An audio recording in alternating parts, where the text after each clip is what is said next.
The Elephants and the Rabbits, a legend from India.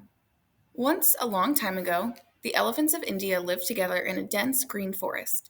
They enjoyed eating the plants and fruits from the forest and drinking the clear blue water from the lazy river nearby. But there came a year when the rains did not fall. The plants were burnt by the sun. The river nearly dried up. The elephants approached their king with great elephant Chatterdanta. "Oh, great Chatterdanta," the elephants cried, "we have no green plants. We have no delicious fruits. Soon we shall have no water. Whatever shall we do?" Being a wise king, Chatterdanta thought long before replying. Then he said, "I will choose 8 pairs of elephants to walk in 8 directions. We will find a place of cool waters and green plants, and we will leave the forest." And so it was. The 8 elephant pairs set out the next morning. For 6 days, the elephants watched and waited. Then finally, on the sixth day, the elephants returned. Only one pair had found water, and they described a lovely deep lake surrounded by sweet grasses and tall plants. "We will leave tomorrow," the king said at once. In the morning, Chatterdanta led the elephants through the dry brown forest. They traveled for 3 days to reach the place where the trees were still green. On the third day, the herd walked out of the forest.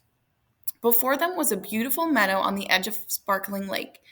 The meadow was covered with tall green grasses and beautiful flowers in all colors of the rainbow. The elephants lifted their trunks and trumpeted happily as they plunged into the cool waters of the lake. After a long drink and a good meal, they lay down in the meadow and were soon fast asleep. Their bodies, large and gray, covered most of the meadow. As the elephants slept, something was going on under the ground.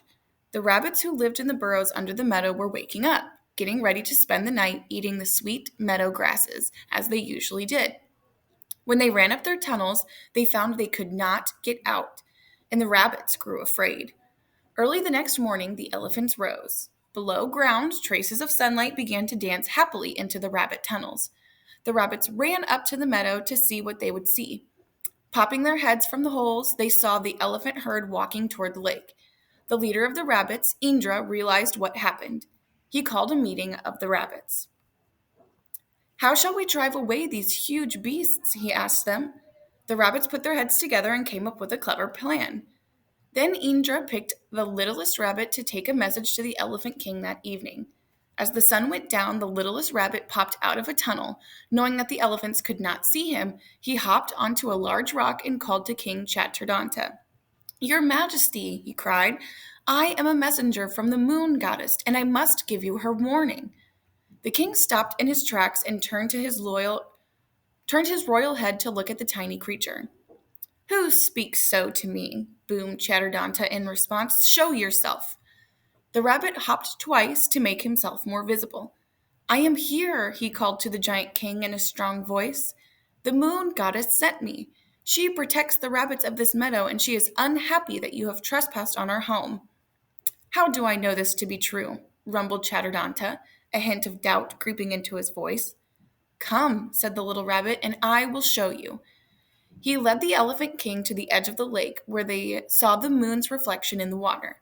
When a cool evening breeze blew, the moon shook and shimmered in a way that made her appear very angry indeed. "You see," said the littlest rabbit boldly, "you must return to your own forest. If you are patient and treat your home with gentleness, the moon goddess will send you rain." Chatterdanta would not admit that he was frightened of the moon goddess, but his heart began to beat faster. "We will leave tonight and trouble you no more," said the worried king. He gave the order, and just like that, the meadow was empty, except for the rabbits, of course. Several dozen had come out of their burrows to contentedly graze on the grass. The rabbits, including Indra and the littlest rabbit, danced in celebration. Their clever trick had worked. And 3 days later, when the elephants reached their own forest, a steady rain began to fall. Then it was their turn to dance. Number 1. Which word best describes the little rabbit? A. Angry. B. Lively. C. Brave. Or D. Sneaky. Number 2. Which word best explains how the rabbits feel about living alongside the elephants? A. Cautious. B. Overjoyed. C. Appreciative. Or D. Intolerant. Part B. Which detail from the passage supports the answer to part A? A. Only one pair had found water, and they described a lovely deep lake surrounded by sweet grasses and tall plants. B. Their bodies large and gray covered most of the meadow. C. Then Indra picked the littlest rabbit to take the message to the Elephant King that evening. Or D. He led the Elephant King to the edge of the lake where they saw the moon's reflection in the water. Number 3. Which paragraph best shows the problem in the story? Paragraph 2, paragraph 5, paragraph 9, or paragraph 13? Number 4. The elephants seemed happy in the meadow. Why did King Chatternanda give the order for them to leave? A. He knew the rabbit was untruthful about the moon goddess. B. He did not want to share the meadow with the herd of rabbits. C. He believed the elephants might be punished by the moon goddess. Or D. He wanted to return the elephant home deep within the forest. Number 5. Why did the rabbits have to spend the night underground? A. The elephants blocked the tunnels. B. They were afraid of King Chatternanda. C. The elephants had destroyed their tunnels. Or D. They thought the moon goddess was angry. Number 6. Which sentence best supports the main theme of the story? A. Before them was a beautiful meadow on the edge of the sparkling lake. B. Below ground traces of sunlight began to dance happily in the tunnels. C. She protects the rabbits of this meadow and she is unhappy. Or D. The rabbits, including Indra and the littlest rabbit, danced in celebration.